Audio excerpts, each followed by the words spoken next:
నమస్తే నందేవి welcome to story board. Telugu రాష్ట్రాల్లో బీజేపీ విస్తరిస్తోంది.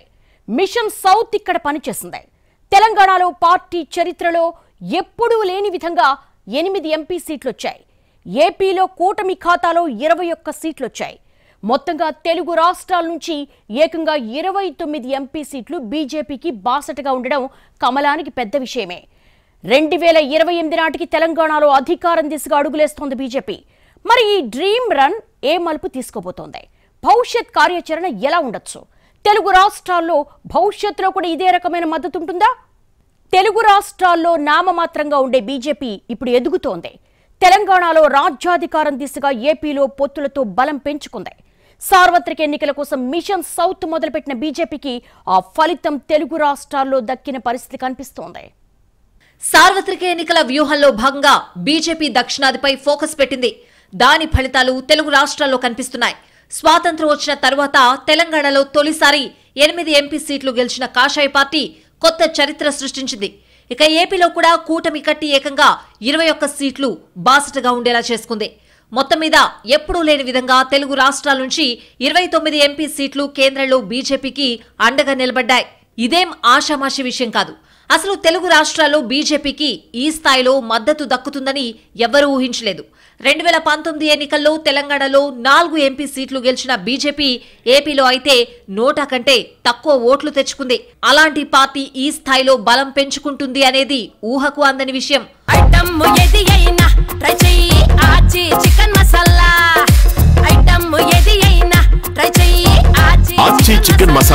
ఓ రకంగా ఈ పరిస్థితి బీజేపీకి కూడా కొత్తగానే ఉంది.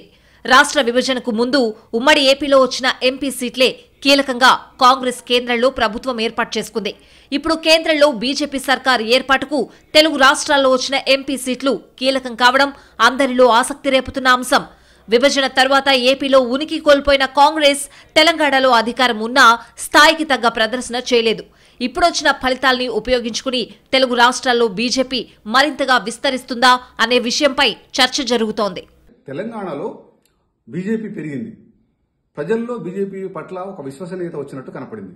ఎందుకంటే 4 నుంచి 8 సీట్లకు పెరగడం, వాళ్ళ ఓటింగ్ పర్సంటేజ్ ని గణనీయంగా పెంచుకోవడం అనేది ఒక బీజేపీకి ఒక మంచి పరిణామం. బీజేపీకి తెలుగు రాష్ట్రాలు కొత్త కాదు, తెలుగు రాష్ట్రాలకు బీజేపీ కూడా కొత్త కాదు. కానీ మొన్నటి వరకు బీజేపీ తెలుగు రాష్ట్రాల్లో నామమాత్రంగానే ఉనికిని చాటుకుంది. ఉమ్మడి రాష్ట్రంలో టీడీపీతో పొత్తు ఉన్నప్పుడు మాత్రమే చెప్పుకోదగ్గ సీట్లొచ్చాయి. ఒంటరిగా పోటీకి దిగి ఎప్పుడూ సత్తా చాటింది లేదు. ఈసారి ఎన్నికల్లో కూడా ఆఖరి క్షణాల్లో టీడీపీతో పొత్తు పెట్టుకోవడం కాషాయ పార్టీకి బాగా ప్లస్ అయింది. సొంతంగా 3 ఎంపీ సీట్లతో పాటు కూటమిగా 21 సీట్లొచ్చేలా పొత్తు ఉపయోగపడింది. తెలంగాణలో రాజకీయ సమీకరణాల దృష్ట్యా బీజేపీ వేగంగా బలపడింది. మొదట్లో కాంగ్రెస్, ఆ తర్వాత బీఆర్ఎస్ బలహీనపడ్డం బీజేపీకి కలిసొచ్చింది. రాజకీయంగా ఉన్న స్పేస్ ను సద్వినియోగం చేసుకుని బీజేపీ ఎదుగుతోంది. తెలంగాణలో కొందరు బలమైన నేతలు కూడా ఇతర పార్టీల నుంచి బీజేపీలోకి వచ్చారు. అటు క్యాడర్ కూడా పెరిగింది. అలా 2014 నుంచి ఇప్పటి వరకు బీజేపీ తెలంగాణలో రైజింగ్ లోనే ఉంది. మరి ఈ డ్రీమ్ రన్ 2029 వరకు కొనసాగి రాష్ట్రంలో అధికారం దక్కుతుందా లేదా అనేది చూడాల్సింది. 8 సీట్లు రావడం, కాంగ్రెస్ 8 సీట్లకే పరిమితి కావడం డెఫినెట్ గా కాంగ్రెస్ పార్టీ ఆలోచించాలి. ఎందుకంటే రాబోయే కాలంలో బీజేపీ గనక ప్రధాన ప్రతిపక్షం అయితే బీఆర్ఎస్ ను ఎదుర్కొన్నంత పరిస్థితి రీతిలో బీజేపీని ఎదుర్కోలేదు. ఎందుకంటే బీజేపీకి కాంగ్రెస్ కన్నా రిసోర్సెస్ ఎక్కువ, బీజేపీకి ఉన్న ఐడియాలజికల్ ఆర్గనైజేషనల్ స్ట్రెంగ్త్ వేరు, బీజేపీకి ఉన్న లీడర్షిప్ ఉన్న బలం వేరు. ఏపీలో మాత్రం కూటమి బలమే బీజేపీ బలం. కానీ బీజేపీకి సొంతంగా సీట్లొచ్చే సీన్ లేదు అనేది వాస్తవం. అలాగని ఏపీలో పార్టీ బలపడే ప్రయత్నాలు చేయకుండా బీజేపీ మారడం లేదు. పొత్తు ఉన్నా లేకున్నా ఓట్ల శాతం పెరగడానికి ప్రయత్నాలు చేస్తూనే ఉంది. కానీ తెలంగాణ తరహా రాజకీయ సమీకరణాలు ఏపీలో లేకపోవడంతో అక్కడ ఎదుగుదల సాధ్యం కావడం లేదని కమలనాథులు చెప్తున్నారు. కానీ భవిష్యత్తులో ఏమైనా జరగొచ్చనే ఆశాభావం వ్యక్తం చేస్తున్నారు. సార్వత్రిక ఎన్నికల్లో హ్యాట్రిక్ కోసం మొదటి నుంచి పక్కా వ్యూహరచన చేసిన బీజేపీ ఉత్తరాదిలో సీట్లు తగ్గొచ్చని ఊహించి దక్షిణాదిలో సీట్లు పెంచుకోవాలని తలపెట్టింది. ఆ వ్యూహంలో భాగంగానే మోడీ ఎప్పుడూ లేనన్ని సార్లు దక్షిణాదికొచ్చారు. ప్రధానంగా తమిళనాడు, కేరళపై కాషాయ పార్టీ ఆశలు పెట్టుకుంది. అయితే ఎన్నో ఆశలు రేగిన తమిళనాడులో ఖాతా తెరవలేదు. కేరళలో మాత్రం సురేష్ గోపి గెలుపుతో ఒక్క సీట్ వచ్చింది. కానీ అనూహ్యంగా తెలుగు రాష్ట్రాల్లో కాషాయ పార్టీ దుమ్ము రేపింది. తెలంగాణలో అనుకున్న సంఖ్య కంటే సీట్లు తగ్గినా ఏపీలో కూటమి సాధించిన అసాధారణ విజయం బీజేపీని ఉబ్బి తబ్బిబ్బయ్యేలా చేసింది. ఏపీలో కూటమి భవిష్యత్ కార్యాచరణ, బీజేపీ యాక్షన్ ప్లాన్ ను బట్టి అక్కడ కాషాయ పార్టీ పెరుగుదల సంగతి తేలుతుంది. ఉమ్మడి ఆంధ్రప్రదేశ్లో తెలుగు ఎంపీలు కేంద్ర ప్రభుత్వ ఏర్పాట్లు కీలకమయ్యేవారు. అప్పుడు 42 ఎంపీ స్థానాలుండడం, గెలిచిన పార్టీకే ఎక్కువ ఎంపీ స్థానాలు రావడంతో కేంద్ర ప్రభుత్వాలకు టీడీపీ, కాంగ్రెస్ నుంచి ఎన్నికైన వారు ఆయువు పట్టుగా ఉండేవారు. విభజన తరువాత ఇప్పుడు మరోసారి తెలుగు రాష్ట్రాలు కేంద్రంలో ప్రధాన పాత్ర పోషించబోతున్నాయి. ఎన్డీఏ కూటమికి 2 రాష్ట్రాల్లో కలిపి ఇప్పుడు 29 మంది ఎంపీల మద్దతున్నట్లు అయింది. మిత్రపక్షాలు లేకపోతే ప్రభుత్వం ఏర్పాటు చేయలేని స్థితిలో ఉన్న బీజేపీకి ఈ 29 అనే సంఖ్యకు ఎంత ప్రాధాన్యత ఉందో తెలుసు. ఈ అవకాశాన్ని ఉపయోగించుకుని 2 రాష్ట్రాలు విభజన సమస్యలు పరిష్కరించుకోవడంతో పాటు రాష్ట్రాల అభివృద్ధి కోసం కేంద్రంపై ఒత్తిడి తేవాలని ప్రజలు ఆకాంక్షిస్తున్నారు. కేంద్రంలో 2014-2019లో బీజేపీ నేతృత్వంలో ఎన్డీఏ ప్రభుత్వం ఏర్పాటు చేయడంలో ప్రధాన పాత్ర ఉత్తర భారతం నుంచి ఎన్నికైన ఎంపీలదే. దక్షిణాదిన బీజేపీకి పెద్దగా బలం లేకపోవడంతో ఉత్తర భారతదేశంపైనే దృష్టి కేంద్రీకరించి అక్కడే కావలసినన్ని సీట్లు దక్కించుకుంది. కానీ ఈసారి అన్ని స్థానాలు బీజేపీ సాధించలేకపోయింది. అదే సమయంలో బీజేపీకి దక్షిణాది రాష్ట్రాల్లో మిత్రుల రూపంలోనూ సొంతంగానూ బలం పెరిగింది. తెలుగు రాష్ట్రాల్లోనూ ఈ కీలక మార్పు జరిగింది. తెలుగు రాష్ట్రాలకు సంబంధించి బీజేపీ కీలక మలుపులో నిలబడింది. ఇకపై వేసే ప్రతి అడుగు ఆ పార్టీ భవిష్యత్తుకు కీలకం కాబోతోంది. విభజనతో నష్టపోయిన రాష్ట్రం గాడిన పడాలంటే కేంద్రం సహాయ సహకారాలు తప్పనిసరి. కానీ ఈ 10 ఏళ్లలో కేంద్రం ఏపీకి అండగా నిలవలేదనే చెప్పాలి. అయితే కేంద్రానికి అండగా నిలిచి రాష్ట్రాన్ని అభివృద్ధి చేసే అవకాశాన్ని ఏపీ ఓటర్లు ఇప్పుడు టీడీపీ, జనసేన, బీజేపీ ఎంపీలకిచ్చారు. ఏపీలో బలపడ్డానికి బీజేపీకి కూడా ఇదే మంచి ఛాన్స్. విభజన హామీల్లో అన్నీ కాకపోయినా కొన్నైనా అమలు చేసి ప్రజల మన్ననలు పొందొచ్చు. మరి మోడీ ఏం చేస్తారు అనేది చూడాల్సింది. ఏపీ ఓటర్లే కాదు, తెలంగాణ ఓటర్లు ఈ ఎన్నికల్లో అనూహ్య తీర్పిచ్చారు. రాష్ట్రంలో అధికారంలో ఉన్న కాంగ్రెస్తో సమానంగా కేంద్రంలో అధికారంలో ఉన్న బీజేపీకి సీట్లు కట్టబెట్టారు. గతంలో ఎన్నడూ అధికారంలో లేని రాష్ట్రంలో బీజేపీ 8 ఎంపీ సీట్లు సాధించడం సాధారణ విషయం కాదు. తెలంగాణ నుంచి బీజేపీ తరపున ఎన్నికైన ఎంపీలందరికీ ఇప్పుడు రాష్ట్ర ప్రయోజనాల కోసం కేంద్రంపై ఒత్తిడి తేవడానికి అవకాశం లభించింది. మరి బీజేపీ ఏ మేరకు తెలంగాణ డిమాండ్లను పట్టించుకుంటుంది అనేది ఆ పార్టీ భవిష్యత్తుకు కీలకం. ఉమ్మడి ఏపీలో మొదటి నుంచి కాంగ్రెస్దే ఆధిపత్యం. ఆ తర్వాత దానికి ప్రత్యామ్నాయంగా టీడీపీ పుట్టి బలమైన పార్టీగా ఎదిగింది. 1982 నాటికి బీజేపీ చాలా చిన్న పార్టీ. ఆ తర్వాత 8 ఏళ్లకు 1990లో అద్వానీ రథయాత్ర కారణంగా బీజేపీ పూర్తిస్థాయి హిందుత్వ పార్టీగా ఎదిగింది. టీడీపీ పుట్టిన దగ్గర నుంచి అడపాదడపా బీజేపీ పొత్తు పెట్టుకుంటూనే వచ్చింది. 1995లో చంద్రబాబు టీడీపీ పగ్గాలు చేపట్టిన తర్వాత ఆ పొత్తు ఎన్డీఏ రూపంలోకి మారింది. అప్పటి నుంచి బీజేపీ టీడీపీతో పొత్తు కొనసాగించింది. మధ్యలో కొద్ది కాలం పొత్తు విచ్ఛిన్నమైన ఈ 2 పార్టీల స్నేహం కాలపరీక్షకు నిలిచిందనే చెప్పాలి. ఇప్పుడు కూడా ఏపీలో టీడీపీతో కలిసి ప్రయాణం చేస్తున్న బీజేపీ తెలంగాణలో మాత్రం సొంత వ్యూహాలతో ముందుకు వెళ్తోంది. ఏపీలో 100 కంటే తక్కువ ఓట్లొచ్చిన పార్టీ ఇప్పుడు కూటమితో 2 అంకెల సీట్లు దాటి ఏకంగా 21 సీట్ల మద్దతును పొందడం ఆషామాషి వ్యవహారం కాదు. ఏపీ అసెంబ్లీలో కూడా 8 సీట్లు గెలిచిన కాషాయ పార్టీ ఇక్కడ కూడా బలం పెంచుకునే ప్రయత్నాల్లో ఉంది. మరి ఏపీలో బీజేపీ భవిష్యత్ కార్యాచరణ ఏంటనేది ఇప్పుడు తేలాల్సిందే. ఏపీలో బీజేపీ ఎప్పుడూ నామ మాత్రమే. పొత్తు ఉంటే సీట్లు, లేకపోతే లేదు అనే పరిస్థితి. ఇప్పుడు కూడా పొత్తు ఉంది కాబట్టే సీట్లొచ్చాయి. అలాగే కూటమి ఘన విజయంతో సీట్లు పెరిగాయి అనేది పోల్ పండితుల మాట. కానీ సీట్ల సంఖ్యను, ఓట్ల శాతాన్ని పక్కన పెట్టినా కూడా 2014 నుంచి ఏపీ రాజకీయాల్లో బీజేపీ ప్రాధాన్యత పెరుగుతోంది. కేంద్రంలో అధికారం ఉండడంతో అటు టీడీపీ, ఇటు వైసీపీ బీజేపీతో సత్సంబంధాలు కొనసాగించాయి. దీంతో 100 కంటే తక్కువ ఓట్లున్నా, ఒక్క సీటు లేకపోయినా కీలక అంశాలపై బీజేపీ అభిప్రాయమేంటో తెలుసుకోవాలని రాజకీయ వర్గాల్లో ఆసక్తికి లోటు లేదు.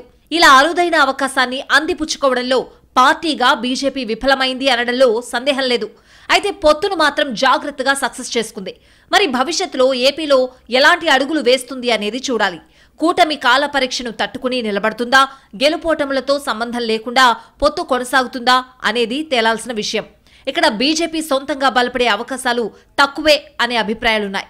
ఎందుకంటే టీడీపీ, వైసీపీ రూపంలో 2 బలమైన ప్రాంతీయ పార్టీలున్నాయి. వీటిని కాదని ఓటర్లు బీజేపీని అక్కున చేర్చుకునే అవసరం ఏముందనే ప్రశ్నలు వస్తున్నాయి. అలాగని కాడి కింద పారేస్తే అసలుకే మోసం వస్తుంది. ఎప్పుడు ఛాన్స్ వచ్చినా అందిపుచ్చుకోవడానికి రెడీగా ఉండాలి. ఎప్పటికప్పుడు పార్టీ బలం పెంచుకుంటూనే ఉండాలి. ఓట్లు సీట్ల సంగతి పక్కన పెడితే చేరికల పరంగా కొందరు కీలక నేతల్ని ఆకర్షించడంలో బీజేపీ సక్సెస్ అయింది. మరి ఈ పోకడ ఎన్నాళ్లు కొనసాగుతుంది అనేది చూడాలి. 2029 నాటికి తెలంగాణలో స్పష్టమైన లక్ష్యంతో ఉన్న బీజేపీ ఏపీలో ఏం చేయబోతోంది అనేది ఆసక్తి రేపుతున్న అంశం. ప్రస్తుతానికి కూటమి సర్కార్ను సక్సెస్ చేసి భవిష్యత్తులోనూ పొత్తు కాపాడుకోవాల్సిన అవసరం ఉంది. అదే సమయంలో పార్టీ బలం పెంచుకుని కొన్ని సీట్లు ఎక్కువ డిమాండ్ చేయడానికి ప్రయత్నిస్తారా అనేది కూడా చూడాల్సిన అంశం. ప్రస్తుత ఎన్నికల్లో గతానికంటే ఎక్కువ సీట్లు అడిగి సాధించగలిగారు. కానీ అలాంటి పరిస్థితులు ప్రతిసారి ఉంటాయా అనేది చూడాలి. ఏపీలో పవన్ కళ్యాణ్ ను తురుపు ముక్కగా చూస్తున్న బీజేపీ జనసేనతో పొత్తు సుదీర్ఘకాలం కొనసాగించే ఆలోచనతో కనిపిస్తోంది.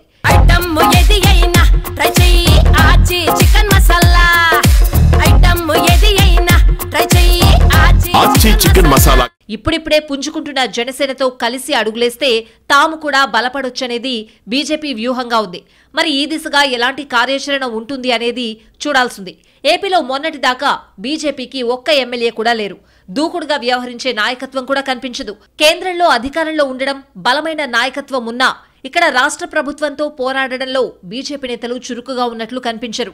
ఇప్పుడు కూటమి పుణ్యమా అని 8 ఎమ్మెల్యే సీట్లొచ్చాయి. మరి గెలిచిన వారిలో ఎవరైనా చురుకైన నేతలుగా ఎదుగుతారా లేదా అనేది తేలాలి. ఎవరో ఒకరిని బలమైన నేతగా తయారు చేయకుండా ఏపీలో బీజేపీ ఎదగలేదనే వాదనుంది. మరి అప్పటి వరకు కూటములు కట్టి అదును చూసి సొంతంగా బలపడుతుందా? బీజేపీ ఫ్యూచర్ ప్లాన్ ఏంటి అనేది చూడాల్సింది. తెలుగు రాష్ట్రాల్లో ఇప్పటిదాకా బీజేపీ లెక్క వేరు, ఇకపై వేరు అనేలా మారింది పరిస్థితి. ఇప్పటి వరకు కేవలం ఓ ప్రాంతీయ పార్టీకి మిత్రుడి రోల్కే పరిమితమయ్యాం. ఇకపై అలా కాదు అంటున్నారు మోడీ. తెలంగాణలో సొంతంగా పోటీ చేసి ఏకంగా 8 ఎంపీ సీట్లు సాధించింది బీజేపీ. ఏపీలో పొత్తు ఉన్నా సొంత లక్ష్యాలు పెట్టుకుని పనిచేస్తోంది. 2 రాష్ట్రాల్లోనూ గణనీయ సంఖ్యలో ఎంపీ సీట్లు గెలవడమే కాదు, పార్టీ కూడా మరింత బలం పెంచుకోవాలని మోడీ లక్ష్యాల్ని నిర్దేశించారు. అందుకు అనుగుణంగా ఎంపీ సీట్లు గతం కంటే పెరిగినా మరింత పెరిగేలా భవిష్యత్తులో మోడీ తెలుగు రాష్ట్రాల బీజేపీ నేతలకు ఎలాంటి దిశానిర్దేశం చేస్తారనేది చూడాల్సింది. గత 10 ఏళ్లలో తెలుగు రాష్ట్రాల్లో బీజేపీ అనుసరించిన వ్యూహాలు అనూహ్యంగా ఉన్నాయి. మోడీ వ్యక్తిగతంగా శ్రద్ధ తీసుకుని మరీ తెలుగు రాష్ట్రాల పార్టీ నేతలతో చాలాసార్లు సమీక్షలు చేశారు. ఎప్పటికప్పుడు పార్టీ స్థితిగతులపై ఆరా తీస్తూ వచ్చారు. గతంలో మాదిరిగా ఏది చెబితే అది వినే పరిస్థితి లేదు. క్షేత్రస్థాయిలో ఏం జరుగుతుందో ఎప్పటికప్పుడు నివేదికలు తెప్పించుకుంటున్నారు. ఏకంగా తెలుగు రాష్ట్రాల్లో పార్టీలో చేర్చుకునే నేతల్ని కూడా జాతీయ స్థాయిలోనే ఎంపిక చేశారు. రాష్ట్ర పార్టీ అధ్యక్షులకు టాస్క్లు ఇవ్వడం, పురోగతిపై స్టేటస్ రిపోర్ట్ అడగడం అన్ని కొత్త పరిణామాలు. ఉత్తరాదిపైనే ఫోకస్ పెడతారనే అపోహలకు తెరదించారు. యూపీలో ఎక్కువ ఎంపీ సీట్లున్నా ఏపీలో ఏం లేకపోయినా పార్టీ బలోపేతం విషయంలో తేడాలు చూపించబోమని ఆచరణలో చూపించారు. మోడీ వ్యవహార శైలితో నేతల పనితీరులోనూ మార్పొచ్చిందనే చర్చ జరుగుతోంది. అందుకు అనుగుణంగానే ఫలితాలొచ్చాయని, ఇకపై బీజేపీ పనితీరు వేరేగా ఉంటుందని కాషాయ నేతలు చెప్తున్నారు. తెలంగాణలో ఎంపీలకు కూడా ప్రత్యేక లక్ష్యాలు నిర్దేశించారు. ఏపీలో మొన్నటిదాకా ఎంపీలు లేకపోయినా కీలక నేతల్ని ఎంపిక చేసుకుని లక్ష్యాలిచ్చారు. ఎవరేం చేస్తున్నారో మానిటర్ చేస్తున్నారు. ఈసారి తెలుగు రాష్ట్రాల్లో ఎన్నికల సందర్భంగా పార్టీ ప్రచార తీరుతెన్నుల్ని కూడా మోడీ ఎప్పటికప్పుడు తెలుసుకున్నారు. ఇలా మోడీ వ్యక్తిగతంగా ఫోకస్ పెట్టడం తెలుగు రాష్ట్రాల్లో బీజేపీకి ఎంపీ సీట్లు పెంచిందనే అభిప్రాయాలున్నాయి. గతంలో తెలుగు రాష్ట్రాల్లో ఏం చేసినా పార్టీ బలపడదులే అన్న భావన ఉండేది. కానీ ఏం చేసైనా పార్టీ బలం పెంచాల్సిందే, మరో మార్గం లేదని మోడీ స్పష్టమైన సంకేతాలు పంపడంలో విజయవంతమయ్యారు. కేవలం నేతలు, క్యాడర్కే కాదు, తెలుగు రాష్ట్రాలు తమకు ముఖ్యమని ఓటర్లకు కూడా నేరుగా కన్వే చేశారు. బీజేపీ ఇక్కడేదో టైంపాస్ చేయడానికి ఎన్నికల బరిలో దిగడం లేదు, మేము సీరియస్ కంటెండర్లే అనే సందేశం పంపారు. దీంతో మోడీ ప్రచారంపై గతంలో ఎప్పుడూ లేనంత ఆసక్తి తెలుగు రాష్ట్రాల్లో కనిపిస్తోంది. తెలుగు రాష్ట్రాల్లో పాలక ప్రతిపక్షాల గురించి మోడీ అభిప్రాయాలేంటో తెలుసుకోవాలనే ఆసక్తి ఓటర్లలో పెరిగింది. ఇందులో బీజేపీ ఓటర్లతో పాటు ఇతర పార్టీల ఓటర్లు కూడా ఉండడం కొత్తగా వచ్చిన మార్పే అంటోంది బీజేపీ. చాలా మంది తటస్థుల్ని కూడా మోడీ ఆకర్షిస్తున్నారని బీజేపీ చెప్తోంది. మోడీ ఏదో ఉద్దేశపూర్వక విమర్శలు చేయకుండా హేతుబద్ధంగా ప్రసంగాలు చేయడం తమకు కలిసొస్తుందని నమ్మకంగా ఉంది. బీజేపీ ఓటు బ్యాంకును పెంచడానికి కూడా మోడీ కంకణం కట్టుకుని పనిచేస్తున్నారు.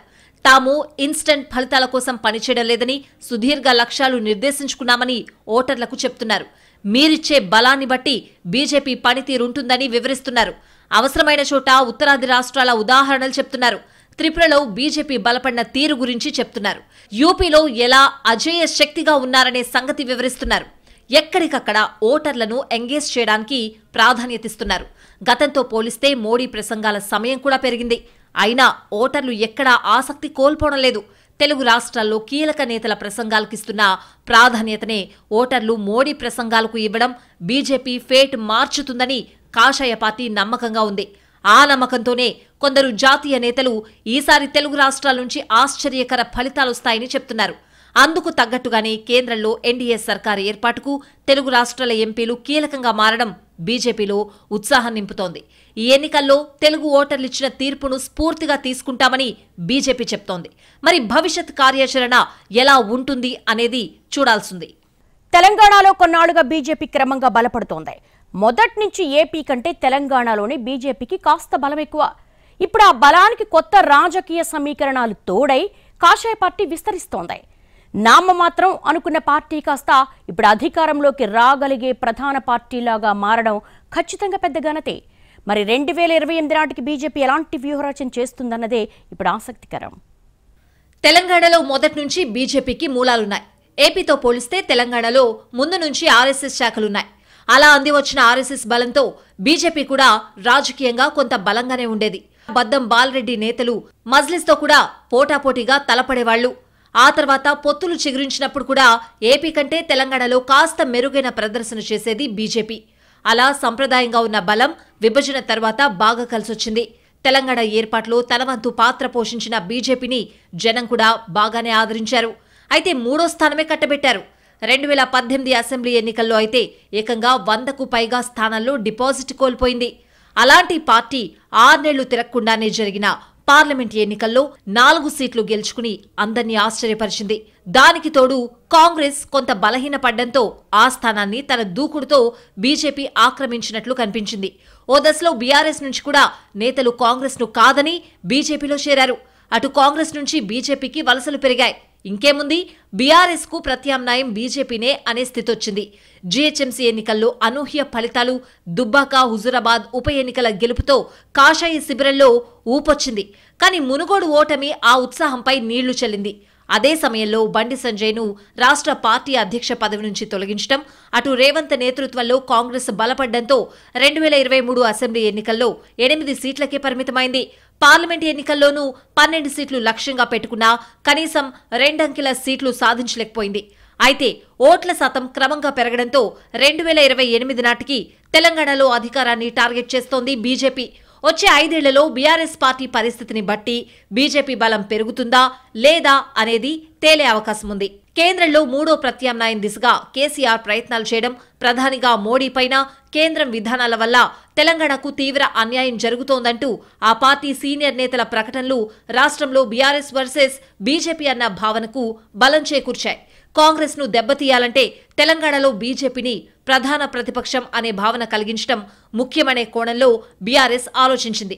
తద్వారా కాంగ్రెస్ పార్టీని స్క్రీన్ మీద లేకుండా చేయాలని భావించింది. ఆ వైఖరి బీజేపీని బలపడేలా చేసింది. గతంలో తెలంగాణలో బీజేపీకి ఎంతో కొంత ఓటు బ్యాంకు ఉన్నమాట వాస్తవమే అయినా అది చాలా కొద్ది ప్రాంతాలకు పరిమితమైంది. కానీ గత 10 ఏళ్లలో బీజేపీ బలంతో పాటు ఓటు బ్యాంక్ కూడా విస్తరించింది. ఉద్యమం ఉవ్వెత్తున ఎగిసిపడ్డ ఉత్తర తెలంగాణలో కూడా బీజేపీ బలపడిన విషయం కనిపిస్తూనే ఉంది. జీహెచ్ఎంసీలో ఎలాగో బలముంది. ఇక దక్షిణ తెలంగాణలో పుంజుకోవడం పెద్ద కష్టం కాదనే లెక్కలో ఉంది కాషాయ పార్టీ. వ్యూహాత్మకంగా గట్టిగా ప్రయత్నిస్తే తెలంగాణలో అధికారం అందని ద్రాక్ష కాదనే యోచనలో ఉంది. త్రిపురలో వామపక్షాల కంచుకోటను బద్దలు కొట్టినప్పుడు, ఒడిశాలో 25 ఏళ్ల పట్నాయకుల పాలనకు తెరదించినప్పుడు తెలంగాణలో ఆ పని చాలా తేలిక అనేది బీజేపీ భావన. తెలంగాణ మొత్తంగా హైదరాబాద్ సహా 4 నుంచి 6 జిల్లాల్లోనే బీజేపీకి ఓటు బ్యాంక్ ఉంది. అది కూడా ముస్లింలు ఎక్కువగా ఉండే ప్రాంతాల్లోనే బీజేపీకి మద్దతు లభిస్తుంది అనేది పాత మాట. ఇప్పుడు అన్ని ప్రాంతాల్లోనూ ఎంతో కొంత ఓటు బ్యాంక్ ఉందనే వాదన లేకపోలేదు. తెలంగాణకు బీజేపీ జాతీయ వ్యూహాల్లో కీలక స్థానముందని మోడీ చెబుతూనే ఉన్నారు. తద్వారా ఓటర్లను మరింతగా ఆకర్షించే ప్రయత్నం చేస్తున్నారు. సందర్భం వచ్చినప్పుడు తెలంగాణ ఉద్యమాన్ని ప్రస్తావిస్తున్నారు. బీఆర్ఎస్ పాలనా వైఫల్యాల్ని గుర్తు చేస్తున్నారు. ఇప్పుడు కాంగ్రెస్ పాలన అందుకు భిన్నంగా ఏవీ లేదని ఎన్నికల ప్రచారంలో చెప్పారు. ఎక్కువ ఎంపీ సీట్లతో గెలిపిస్తే తర్వాత అసెంబ్లీ ఎన్నికల్లోనూ బీజేపీ విజయం సాధించే అవకాశాలు మెరుగుపడతాయని మోడీ చెప్పారు. అందుకు తగ్గట్టుగానే చరిత్రలో ఎప్పుడూ లేనన్ని సీట్లు తెలంగాణలో రావడంతో లోకల్ లీడర్లలోనూ జోష్ పెరిగింది. ఈ సరికొత్త ఉత్సాహంతో గట్టిగా పనిచేస్తే 2028 నాటికి అధికారం ఖాయమేనని చెప్తున్నారు. ఏ రాష్ట్రంలో అయినా దీర్ఘకాలిక వ్యూహంతో పనిచేయడం బీజేపీకి అలవాటు. తెలంగాణలోనూ గత 10 ఏళ్లుగా అలాగే పనిచేసింది. దీనికి రాజకీయ సమీకరణాలు కూడా కలిసొచ్చాయి. ఇప్పుడు అధికారానికి అడుగు దూరంలోకి వచ్చేశామని బీజేపీ భావిస్తోంది. ఇప్పటిదాకా జరిగిన రన్నింగ్ రేస్ గెలవాలంటే ఆఖర్లో ఒక్క లాంగ్ జంప్ చేయాలని చూస్తోంది. మరి రాబోయే 5 ఏళ్లలో జరగబోయే వివిధ ఎన్నికల్లో తెలంగాణ బీజేపీ ఎలాంటి ప్రయత్నం చేస్తుంది అనేది చూడాలి.